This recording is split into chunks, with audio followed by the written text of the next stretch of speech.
સુરત શહેર cyber crime બ્રાન્ચને ખૂબ મોટી સફળતા મળી છે. તારીખ 13 જુલાઈ 2026ના રોજ સાંજે 6:13:19 ડિસ્ટ્રિક્ટ કોર્ટના ઓફિશિયલ ઈમેલ આઈડી ઉપર એક ઈમેલ આવેલો હતો, જે ઈમેલમાં 100 શબ્દોમાં કોર્ટમાં 5000 કિલો આરડીએક્સ બોમ્બ, કોર્ટમાં 5000 કેજી આરડીએક્સ બોમ્બ એવો ઈમેલ મળ્યો હતો. બનાવની ગંભીરતાને ધ્યાને રાખીને તાત્કાલિક બીડીડીએસની ટીમ, ક્રાઇમ બ્રાન્ચની ટીમ, એસઓજીની ટીમ અને લોકલ પોલીસ સ્ટેશન સહિત ઉચ્ચ અધિકારીઓ ડિસ્ટ્રિક્ટ કોર્ટ પહોંચી ગયા હતા અને પ્રોપર બીડીડીએસના માધ્યમથી આખું બિલ્ડિંગ થરલી સર્ચ કરવામાં આવ્યું હતું. સાથે સાથે સાયબર ક્રાઇમના ડીસીપી અને એમની ચુનિંદા અધિકારીની ટીમ પણ ત્યાં પહોંચી હતી અને ઈમેલ બાબતે તમામ ડિટેલ્સ જે ડિસ્ટ્રિક્ટ કોર્ટના જે ઈમેલ આઈડી પર જે ઈમેલ આવ્યો હતો એની તમામ ડિટેલ્સ મેળવવામાં આવી હતી. અને એ બાદ સાયબર ક્રાઇમના DCP Vishakha Jain, police inspector KP Gameti અને અમારી આખી ટીમ, સાયબર ક્રાઇમની ટીમ, આ જે ઈમેલ આવેલો હતો એનું ટેકનિકલ એનાલિસિસમાં લાગેલી હતી અને સાથે સાથે બનાવ અનુસંધાને એક એફઆઈઆર સાયબર ક્રાઇમ પોલીસ સ્ટેશનની અંદર ભારતીય ન્યાય સંહિતાની કલમ 351 અને 353 સાથે સાથે સાયબર ટેરરિઝમની આઈટી એક્ટની કલમ 66F મુજબ ગુનો દાખલ કરવામાં આવ્યો હતો. અને એની અંદર આ ટેકનિકલ એનાલિસિસ અને સાથે સાથે જે ટેકનિકલ એનાલિસિસના અંતે પોલીસે જે થરલી હ્યુમન ઇન્ટેલિજન્સ અને વોચમાં રહીને સાયબર ક્રાઇમની ટીમે એક આરોપી, આ બોમ્બ થ્રેટનો ઈમેલ કરનાર આરોપી રમણ રામબાબુ સતન મિશ્રા, એને પકડવામાં સફળતા મળી છે. રમણ રામબાબુ સતન મિશ્રા છેલ્લા 10 વર્ષથી સુરતમાં રહે છે. એ મુખ્ય બિહારનો વતની છે, બિહારના દરભંગા જિલ્લાનો વતની છે.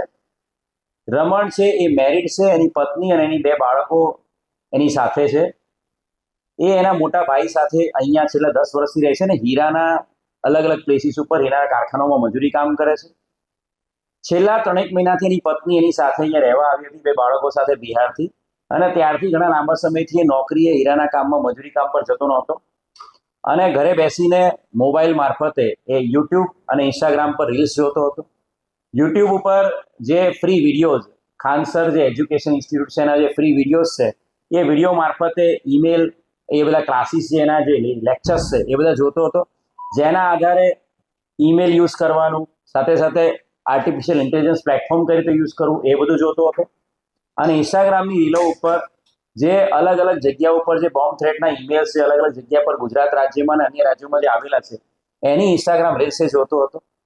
અને એનાથી પ્રેરાઈને એણે આ એક ઈમેલ પોતાના જ જે બિલ્ડિંગમાં રહેતા એક અન્ય વ્યક્તિ, એનો ફોન એણે વાપરવા લીધો હતો અને બિલ્ડિંગના ટેરેસ પર, કતાર ગામનું જે બિલ્ડિંગ છે કૃષ્ણકુંજ બિલ્ડિંગ, એના ટેરેસ પર જઈને પોતાના બિલ્ડિંગમાં રહેતા અન્ય વ્યક્તિ પાસેથી આ ફોન લઈને એણે એક આ ઈમેલ કર્યો હતો.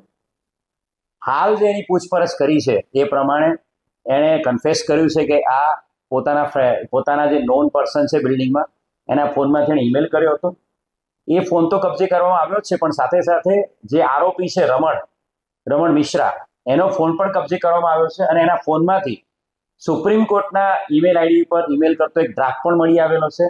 અને જેની અંદર એની પ્રાથમિક પૂછપરછમાં જે રીતે એણે ડિસ્ટ્રિક્ટ કોર્ટમાં બોમ્બની ધમકીનો જે ઈમેલ કર્યો હતો એ પ્રકારનો સુપ્રીમ કોર્ટમાં ઈમેલ કરવાની પણ એની તૈયારી હતી. એ જે સુપ્રીમ કોર્ટને જેણે ઈમેલ કરેલો હતો એની અંદર જે ડ્રાફ્ટ તૈયાર કર્યો એમાં એક લાઈન એને અંગ્રેજ હમારે કંટ્રી કો બરબાદ કરકે ગયે, અને ત્યારબાદ એની જે પૂછપરછમાં એવું કહે છે કે હું આ જ પ્રકારનો ઈમેલ, કે ભાઈ અહીંયા આરડીએક્સ બોમ્બ મૂકેલો છે સુપ્રીમ કોર્ટમાં, એ પ્રકારનો ઈમેલ કરવાનો હતો. ખૂબ મોટી સફળતા બોમ્બ થ્રેટના આ જે ઈમેલ જે થયો હતો ડિસ્ટ્રિક્ટ કોર્ટ, એને ડિટેક્ટ કરવામાં સુરત શહેર સાયબર ક્રાઇમ બ્રાન્ચને મળી છે.